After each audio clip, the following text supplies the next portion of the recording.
Hi, how are we doing? I'm doing great because today we're talking about that showbiz baby, the encore by Jade. Yes, the deluxe of the incredible album that came out earlier this year. If you want to know why I'm doing a separate video for this, typically for deluxes, my rule is if there's 6 or more new songs, so not remixes of older songs, like other songs on the main album, I make a separate video for it because I think there's too much to discuss to include in a straight to the playlist. So that's why I'm here today. We have 8 new songs. I mean, technically 7 because one we have heard before, but it was not included on the main album. So there's 8 new songs, and I'm very excited to discuss them all with you. So let's just do that. Starting off with the first track on this deluxe being Church. This is honestly such a fun song. I totally get why she also chose this as like the single for the deluxe because it does come in hard and I really like it. I really love the softer vocals on it as well, and it's very danceable track, and I just had so much fun listening to this. Then we have This Is What We Dance For.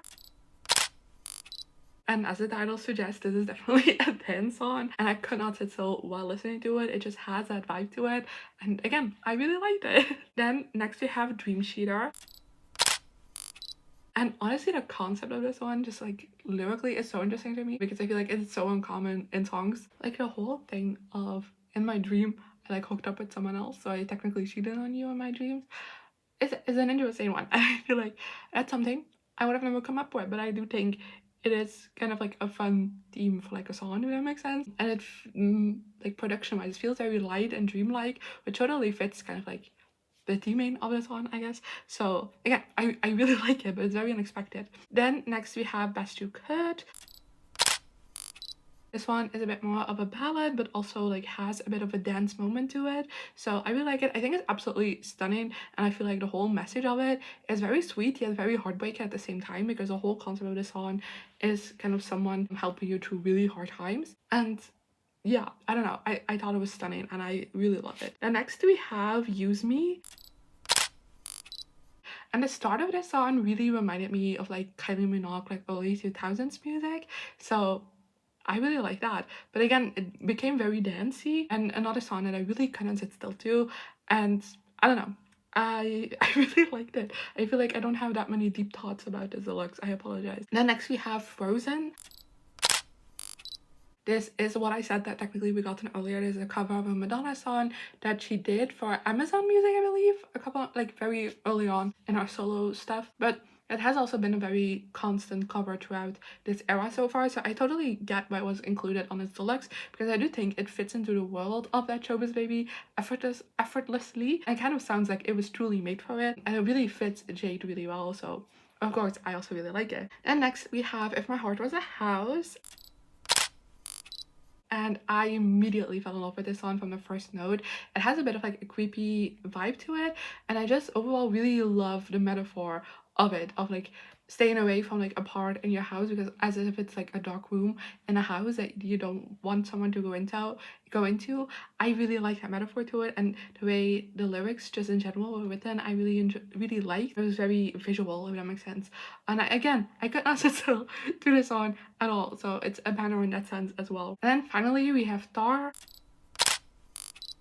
And that's one I kind of have issues with, because in theory I like it, but in practicality I don't love it. Even though I understand the concept of the minute of silence at the start, which if you don't know, Jade has talked about doing that to kind of emulate like a hidden bonus track on CDs or like cassettes or vinyl back in the day, and I really didn't know, but if a song was gonna come, you just had to let like the silence play out, and then ooh, surprise, here is another bonus track. But I do think that in like the context of kind of like streaming and playlisting and stuff like that, I feel like a minute of silence is just really annoying. I do think on like physical versions it could have worked to have that minute, but I feel like on streaming that silence could have been cut a little bit shorter, because this way it is kind of annoying. But the song itself I feel like it is more stripped down production wise than the rest of the album, which I really like. I feel like it's a nice closer to the album, because it is again about kind of like her like imposter syndrome, with her feeling like imposter syndrome, which is something that has been discussed on the album before. So in that sense I like it. I think the lyrics are stunning, but then we get to the end of the song, just cuts off, and again I get the point of it. I do, but again, it just makes it feel very unfinished, like stopping in the middle of a sentence. And like, even though I can understand the reasoning behind it all. I just don't think it works as well in reality. But that is already everything I have to say about the deluxe, at least track by track. So let's go about my overall thoughts. And honestly, I really liked it. I think these 8 songs were very good additions to the main album. They really continued on within that world. I do think there's a little bit less variety because most of these songs feel very dance heavy, but I feel like one of my favorite parts about that Showbiz Baby is that each track really is like its very own unique thing, while also still it being a very cohesive album. But I feel like sonically this deluxe is much more samey than the main album was, if that makes sense. Like it feels very dance leading and not as much as, you know, the variety and genres that we had on the main album. But I do really like it, and like I said, sonically it is a bit similar, all of the songs, but like thematically and like lyrically they're all very different. And I think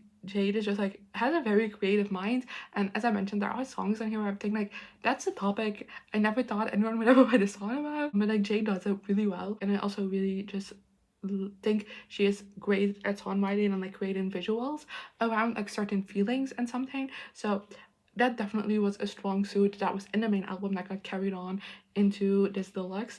And overall, I generally, even if I have my issues with Dar, I generally think these are 8 incredibly great tracks that I'm very glad that we got to continue on with the That Showbiz Baby world. That definitely doesn't feel like a deluxe that is like there to make some money. This definitely feels like a very thought out continuation of what this album originally presented. So in that sense, I do really like it. I'm gonna give you my top 3. On the 3rd spot is Best You Could, number 2 is Dreamcheater, and at 1 is If My Heart Was a House. But like I said, I do really like all of the tracks on this deluxe, and I highly recommend you go listen to it if you haven't yet. I think it's a great addition to the main album. And if you like the main album, you'll also really love this addition to it. And yeah, that's everything I have for you today. It's a bit of a short one, I apologize.